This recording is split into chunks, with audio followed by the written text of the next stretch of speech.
بسم اللہ الرحمن الرحیم۔ حضرت حذیفہ فرماتے ہیں کہ غزوہ خندق میں ایک طرف تو مکہ کے کفار اور ان کے ساتھ دوسرے کافروں کے بہت سے گروہ تھے جو ہم پر چڑھائی کر رہے تھے اور حملہ کے لیے تیار تھے، اور دوسری طرف خود مدینہ منورہ میں بنو قریظہ کے یہود ہماری دشمنی پر تلے ہوئے تھے، جن سے ہر وقت اندیشہ تھا کہ کہیں مدینہ منورہ کو خالی دیکھ کر وہ ہمارے اہل و عیال کو بالکل ختم نہ کر دیں۔ ہم لوگ مدینہ منورہ سے باہر لڑائی کے لیے پڑے ہوئے تھے۔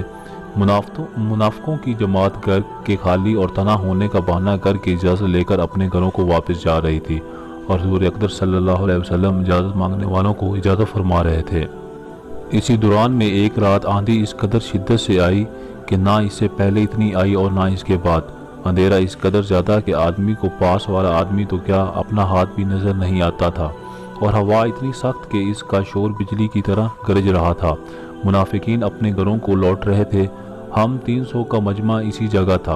حضور اقدس صلی اللہ علیہ وسلم ایک کا حال دریافت فرما رہے تھے اور اسی اندھیرے میں ہر طرف تحقیقات فرما رہے تھے۔ اتنے میں میرے پاس حضور صلی اللہ علیہ وسلم کا گزر ہوا۔ میرے پاس نہ تو دشمن سے بچاؤ کے واسطے کوئی ہتھیار تھا، نہ سردی سے بچاؤ کے لیے کوئی کپڑا، صرف ایک چھوٹی سی چادر تھی جو اوڑھنے میں گھٹنوں تک آتی تھی، اور وہ بھی میری بیوی کی تھی۔ میں اس کو اوڑھے ہوئے گھٹنوں کے بل زمین سے چمٹا ہوا بیٹھا تھا۔ حضور نے دریافت فرمایا کون ہے؟ میں نے عرض کیا حذیفہ، مگر مجھ سے سردی کے مارے اٹھا بھی نہ گیا اور شرم کے مارے زمین سے چمٹ گیا۔ حضور صلی اللہ علیہ وسلم نے ارشاد فرمایا کہ اٹھ کھڑا ہو اور دشمنوں کے جتھے میں جا کر ان کی خبر لا کہ کیا ہو رہا ہے۔ میں اسی وقت گھبراہٹ، خوف اور سردی کی وجہ سے سب سے زیادہ خستہ حال تھا، مگر تکمیل ارشاد میں اٹھ کر فوراً چل دیا۔ جب میں جانے لگا تو حضور صلی اللہ علیہ وسلم نے دعا دی، یا اللہ آپ اس کی حفاظت فرمائیں، سامنے سے بھی، پیچھے سے بھی، دائیں سے بھی اور بائیں سے بھی، اوپر سے بھی اور نیچے سے بھی۔ حذیفہ کہتے ہیں کہ حضور کا ارشاد فرمانا تھا کہ گویا مجھ سے خوف اور سردی بالکل ہی جاتی رہی، اور ہر قدم پر یہ معلوم ہوتا تھا کہ گویا گرمی میں چل رہا ہوں۔ حضور نے چلتے وقت یہ بھی ارشاد فرمایا تھا کہ کوئی حرکت نہ کر کے آنا، چپ چاپ دیکھ کر آنا کہ کیا ہو رہا ہے۔ میں وہاں پہنچا تو دیکھا کہ آگ جل رہی ہے اور لوگ سینک رہے ہیں۔ ایک شخص آگ پر ہاتھ سینکتا ہے اور منہ پر پھیر لیتا ہے، اور ہر طرف سے واپس چل دو کی آوازیں آ رہی ہیں۔ ہر شخص اپنے قبیلے والوں کو آواز دے کر کہتا ہے کہ واپس چلو، اور ہوا کی تیزی کی وجہ سے چاروں طرف سے پتھر ان کے خیموں پر برس رہے تھے۔ خیموں کی رسیاں ٹوٹ جاتی تھیں اور گھوڑے وغیرہ ہلاک ہو رہے تھے۔ ابو سفیان جو ساری جماعتوں کا اس وقت سردار بن رہا تھا، آگ سینک رہا تھا۔ میرے دل میں آیا کہ موقع اچھا ہے، اس کو نپٹا چلوں۔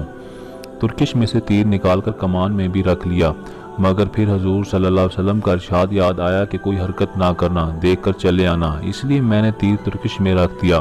ان کو شبہ ہو گیا، کہنے لگے تم میں سے کوئی جاسوس ہے، ہر شخص اپنے برابر والے کا ہاتھ پکڑ لے۔